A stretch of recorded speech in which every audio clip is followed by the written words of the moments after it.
बड़ी सुंदर सुना रहे हैं आप सभी शिव भक्तों को। आप सभी शिव भक्तों के सामने कथा जो बड़ी ही सुंदर कथा है। एक बच्ची थी रमा, शिव भक्त थी। बूढ़ी दादी थी। बूढ़ी दादी के साथ वो रमा शिव जी के मंदिर जाया करती थी और शिव जी पे जलाभिषेक किया करती थी, दर्शन किया करती थी, शिव जी का अभिषेक करती थी, दर्शन करती थी, कीर्तन करती थी। जहां शिव की कथा होती थी वहां बैठ जाती थी। गांव के लोग कहते थे इसे रमा कहें कि उमा कहें। जैसे उमा महादेव से प्रेम करती है, भक्ति करती है, वैसे ये भी करती है। बहुत सुंदर है। धीरे धीरे वो कन्या बड़ी हुई और एक दिन उस कन्या का विवाह हो गया। उस कन्या का विवाह हो गया और जब उस कन्या का विवाह हुआ रमा का, पहले तो उसका पति उतना भक्त नहीं था, पर धीरे धीरे रमा की स्थिति देखते देखते वो भी भक्त हो गए।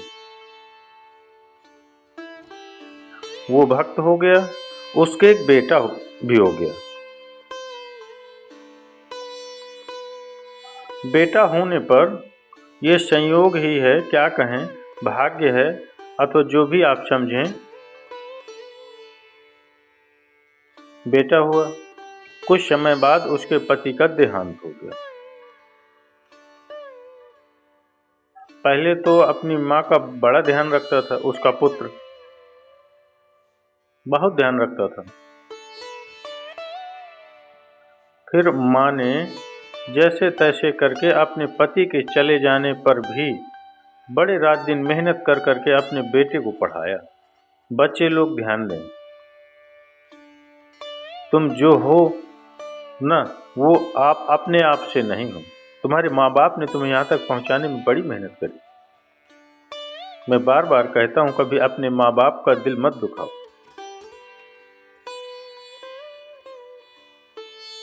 जो माँ है ना, उसी में भगवान समाया है, उसमें ईश्वर समाया है।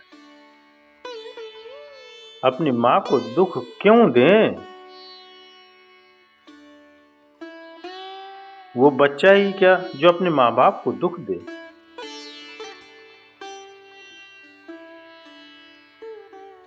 रात दिन मेहनत कर करके, रात दिन मेहनत कर करके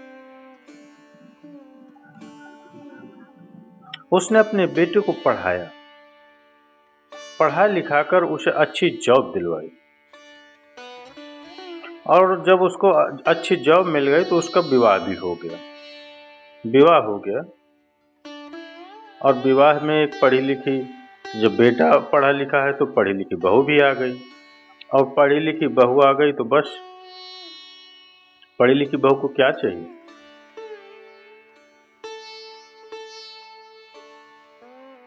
पढ़ी लिखी थी।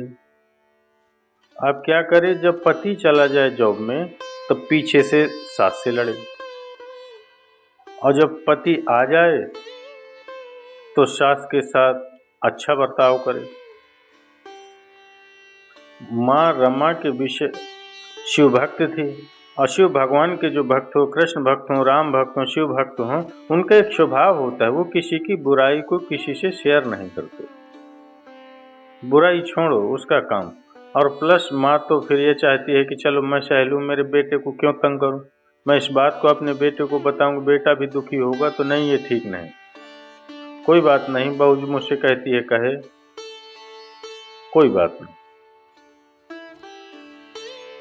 तो ये सह लेती है, माँ सह लेती है, अपने बच्चों के लिए सह लेती है। परंतु डे बाय डे उस बहू की आदत और बिगड़ती जा रही। भोजन बना दे तो भोजन में नमक ज़्यादा डाल दे, तुम्हारी माँ ने ऐसा कर दिया। कभी कुछ कर देती, बोले तुम्हारी माँ ने ऐसा कर दिया, तुम्हारी माँ ने ऐसे कर, तुम्हारी माँ ऐसी, तुम्हारी माँ ऐसी। मतलब वो एक दिन बहू बोली, सुनते हो? बोली हाँ जी सुन रहा हूँ, बताओ। बोले या तो तुम्हारी माँ रहेगी इस घर में या मैं रहूंगी। मुझे नहीं रहना। बोले हाँ, माँ बूढ़ी हो गई है, अब ये पहले जैसी नहीं रही। तो बोले ठीक है, मैं जाऊंगा वृद्धाश्रम में, बात करके आऊंगा और माँ को वहाँ वृद्धाश्रम छोड़ आऊंगा, तुम 1-2 दिन और प्रतीक्षा करो। बोले भेज आना। बोले हाँ, तुमने कह दिया, तुम्हारी आज्ञा का पालन होगा। माँ को वृद्धाश्रम छोड़ आए, कोई बात नहीं। बोले ठीक है, ये अच्छी बात है।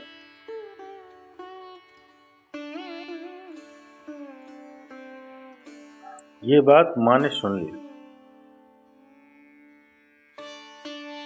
ये बात माँ ने सुनी। अपने कमरे में गई, दरवाजा बंद किया और अपने पति के चित्र के सामने, वहीं शिव जी का भी दर्शन कर रही थी, पति के सामने पहुंची और पति के सामने पहुंचकर कहने लगी, सुनते हो, हमारा बेटा बड़ा हो गया, हमारा बेटा बड़ा हो गया है और बेटे की दृष्टि में अब मैं बूढ़ी हो गई, अब मैं घर में रहने योग्य नहीं रही। अब मेरा बेटा कहता है कि मैं इसे वृद्ध आश्रम छोड़ाऊंगा। आप होते तो मैं आपके साथ कहीं भी चली जाती, अकेली कहाँ जाऊं। एक दर्द भरी बात कह दी उसने। जब बहुत दुखी होती है ना माता, तब कहती है। उसने कहा कि तुम अकेले क्यों चले गए, मुझे भी ले चलते तो आज ये दिन न देखना पड़ता। रो पड़ी, रो पड़ी।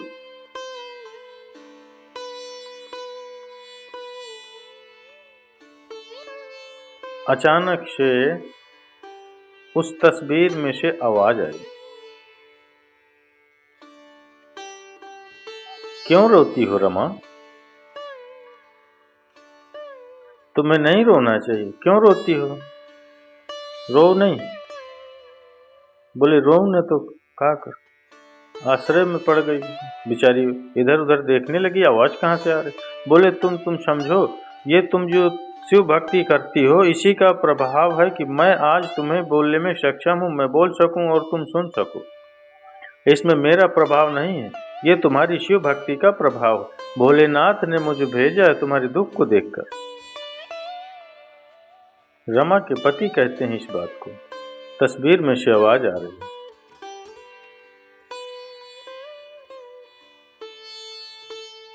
तुम्हारी भक्ति को देखकर भोलेनाथ ने मुझे भेजा है। ये तुम्हारे रोने के लिए नहीं है समय, तुम्हें रोना नहीं चाहिए। बाबा भोलेनाथ तुम्हारी भक्ति से बड़ी प्रसन्न है, शिव प्रसन्न है तुम्हारी भक्ति से। बोले मैं कैसे मानूं कि शिव प्रसन्न है। बोले मेरे शिव ने तुम्हारे लिए एक संदेश भेजा। बोले क्या।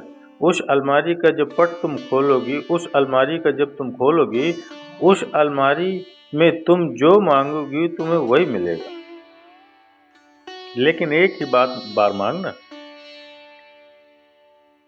एक बार में तुम जो मांगोगी तुमको वही मिलेगा।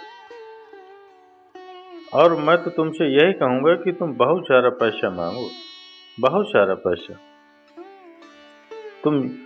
तुम्हारा ये बेटा तुम्हें वृद्धाश्रम भेजना चाहता है ना, मैं तुम्हारा पति हूं, मेरी बात मानोगी, वृद्धाश्रम मत जाना।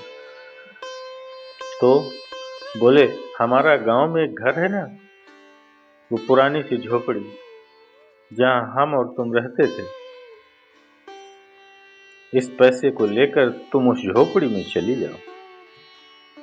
अपने चाहे घर बनाना नहीं बनाना हो तो वहीं अपने आराम से जैसे रहो, इसमें जितना पैसा तुम्हें चाहिए उससे ज्यादा मिलेगा, खोल के दो, लेकिन एक ही बार जो मांगोगी वही मिलेगा, दोबारा फिर कुछ नहीं मिलेगा। बोले ठीक। उसने खिड़की खोली और कहा बाबा इसमें धन हो मुझे वृद्ध आश्रम नहीं जाना है। मैं तो वहाँ झोपड़ी में चली जाऊंगी, वहीं तेरा मंदिर बनाऊंगी, तेरे मंदिर के सामने बैठकर हमेशा कीर्तन करूंगी। और मैंने तो सुना है जो तेरे सामने अपने प्राणों का त्याग करता है, तेरे दर्शन करते करते, तेरा नाम लेते लेते जो प्राण त्यागता है उसकी मुक्ति हो जाती है। और मैंने तो यह भी सुना है महादेव, जिसका कोई नहीं होता उसका तू होता है। मेरा पति तूने ले लिया, मेरा बेटा ऐसा करता है, अब मुझे सिर्फ तेरे सिवा किसी के साथ नहीं रहना। खिड़की खोली तो अलमारी खोली, उस अलमारी में बेशुमार पैसा था। कम से कम बैग भर जाए उससे ज़्यादा, बेशुमार मतलब उतना नहीं, बैंक के बराबर नहीं, पर बैग में भर जाए इतना खूब पैसा। बोले मेरे पति शिवजी की बात मानकर आए, बड़ी खुश हुई वो बूढ़ी माँ। रात्रि के 9-10 बज रहे थे। लाइट बंद करी कि रात्रि में नहीं, कल सुबह सुबह निकल जाऊंगी।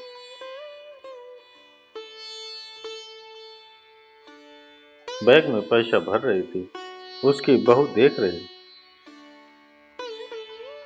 ये क्या कर रही है रात में बुढ़िया, अभी तक जगी हुई है, बुढ़िया सोई नहीं है, बुढ़िया अभी तक सोई नहीं। सोचा तो कमरे में धीरे धीरे घुसी, देखा बुढ़िया नोट संभाल रही है,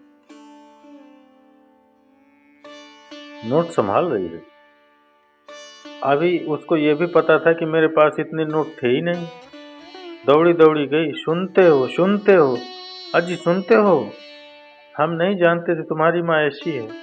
बोले क्या हुआ? अरे हम और तुम 7 जन्म तक इतना पैसा नहीं कमा सकते जितना पैसा उसके पास,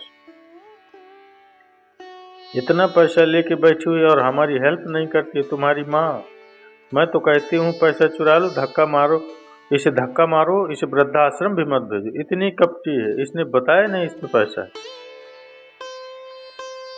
बेटे ने कहा तुम ऐसे मत कहो, सुबह जब मैं वृद्धाश्रम छोड़ने जाऊंगा तो माँ से मैं किसी भी तरह से वो बैग ले लूंगा, तुम अभी कुछ मत कहना माँ से। बोल ठीक। सुबह हुआ, दूसरा दिन हुआ, दूसरे दिन जब भोर हुआ तो उसका बेटा जो माँ का बेटा था किसी कार्य से बाजार गए, सामान वामान लेने बाजार गए किसी कार्य से, और ये इसकी नज़र वहीं थी रमा पे, बैग पे। तो ये पहुंच गई अपने सास के पास और सास से लड़ने लगी, कहने लगी पैसे रखती हो, हमारे को देती नहीं हो, पूरा यहीं संभाल के रखी हुई हो, अपने बेटे की सहायता नहीं कर सकती, और न जाने क्या क्या, तुम ऐसी हो तुम वैसी हो, आप देखती हो तुम्हें वृद्धाश्रम हमेशा के लिए भिजवा दूंगी, तुम्हारी शक्ल तक नहीं देखूंगी। इतने में बहू का फोन बजा, फोन बजा और फोन पर कहा, जो कहा वो सुनकर जो बहू थी उसके हाथ से फोन छूट गया। सास ने पूछा क्या हुआ क्या हुआ, कुछ तो बोलो कुछ तो बोलो। वो चीख चीख के रोने लगी और कहने लगी तुम्हारे बेटे का एक्सीडेंट हो गया, बाइक से गए थे, ट्रक से एक्सीडेंट हो गया, हॉस्पिटल से फोन आया, बुलाया गया।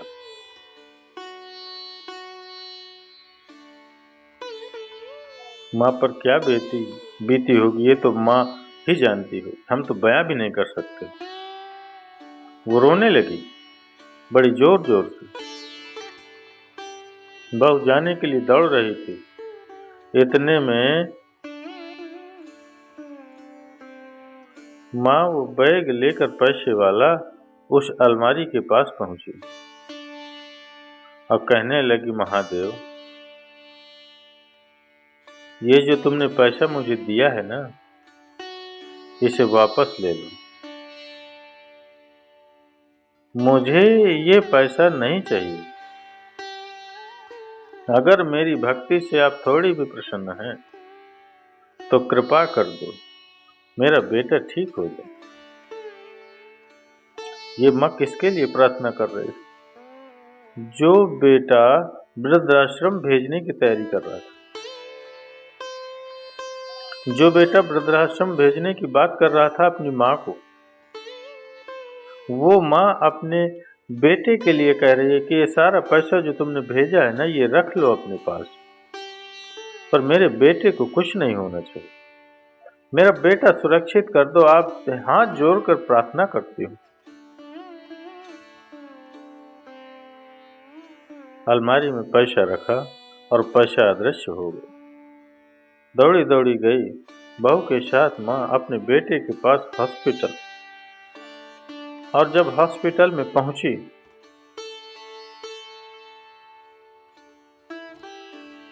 रो रही, बहू रो रही। डॉक्टर ने कहा हमारे हाथ की बात नहीं, हमारे बस की अब कोई बात नहीं, हमने जो करना था वो कर चुके, लेकिन अब हम और कुछ नहीं कर सकते, बस ये समझो। माँ कहती है मेरे बेटे को कुछ नहीं होगा, महादेव की कृपा है, शिव की कृपा है। बहू डॉक्टर से कह दे सिर्फ अपना काम करें, और ये ले महादेव का चरणामृत लाई हूं, कैसे भी बेटे को पिला दे।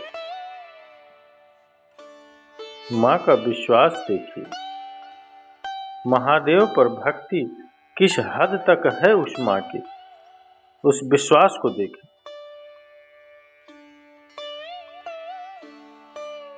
जाके महादेव का वो चरणामृत उस बेटे को पिलाया। एकदम से ऐसा बिजली सी कौंध गई उसके शरीर में, मानो यमलोक से माँ की ममता और शिव की कृपा उसे वापस खींच लाई, वापस खींच लाई, वापस आ गया। इसलिए तो कह रहा हूं शिव आराधना करो।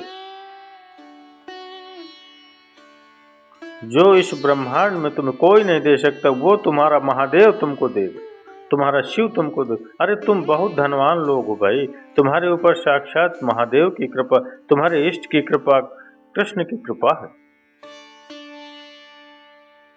अंदर जो अविश्वास की राख जमी है उसे बाहर निकाल के फेंको। जब इस अविश्वास की राख को बाहर निकाल दोगे तब तुम्हें पता चलेगा कि तुम कितने धनवान, तुम कितने सौभाग्यशाली।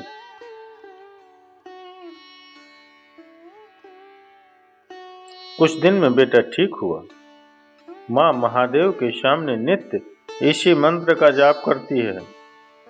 आप सब इसी मंत्र का जाप कीजिए, अपने घरों में इस मंत्र का जाप कीजिए। ओम नमः शिवाय, हरि ओम नमः शिवाय, ओम नमः शिवाय, हरि ओम नमः शिवाय, ओम नमः शिवाय, हरि ओम नमः शिवाय। जब तक बेटा ठीक नहीं हो गया तब तक माँ महादेव के सामने बैठकर इसी मंत्र का जाप करती रही, इसी मंत्र, और उस मंत्र का फल है वो मिला उस माँ को। बेटा कुछ दिन में ठीक होकर हॉस्पिटल से छुट्टी होकर वापस आए। ये वो बेटा है जिसको डॉक्टर ने कह दिया आई एम सॉरी, अब हम इसकी कोई मदद नहीं कर सकते, कुछ नहीं कर सकते। वो बेटा माँ की सच्ची प्रार्थना के बाद ठीक होकर घर लौटा।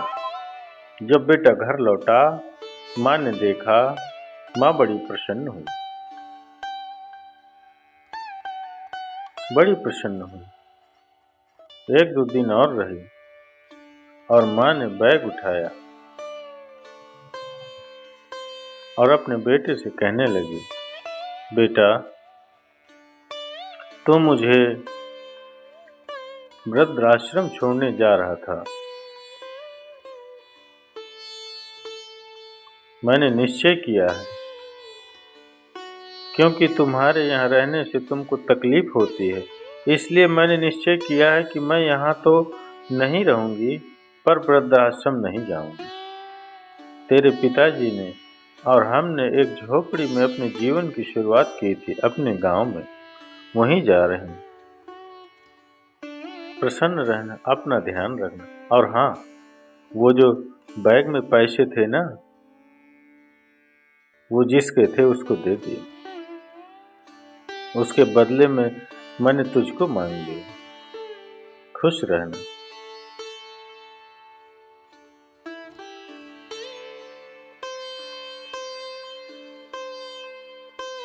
भारतीय बेटा था, गिर पड़ा पैरों में गिर के कहने लगा, माँ तो मुझे अपने हाथ से मार जा, पर अब मत जा, अब मत जा। मुझे पता है ये जीवन मेरा नहीं है, जीवन तेरा है। तेरी प्रार्थना से मुझे ये जीवन मिला है। मैं अधम हूँ, मैं शपूत नहीं हूँ, मैं कपूत हूँ। पर माँ तू तो माँ है ना, अपने बेटे को क्षमा कर सकती है ना। कर दे माँ, अपने बेटे को क्षमा कर दे। अब आगे ऐसा कभी अपराध नहीं करूँगा। माँ कितनी देर नाराज रहती, प्रसन्न हुई और शिव की कृपा से पुनः वो परिवार प्रसन्न रहने लगा, आनंद में रहने लगा। बेटा बहू जो गलत रास्ते पर जा रहे थे, कुमार्ग पर जा रहे थे, वो माँ की भक्ति ने, सच्ची शिव भक्ति ने उन बच्चों को भी शिवमार्ग पर ले आई। ऐसी है ये शिव की आराधना, ऐसी है ये शिव की कृपा। राधे राधे बोलना पड़ेगा। ऐसी है ये शिव कृपा। मित्रों, अगर आप सभी शिव भक्तों, माताओं, बहनों को ये मार्मिक कहानी, प्यारी सी कहानी आप सभी शिव भक्तों को अच्छी लगी तो इसके लिए एक लाइक अवश्य करिएगा और कमेंट्स में हर हर महादेव, ये श्री शिवाय नमः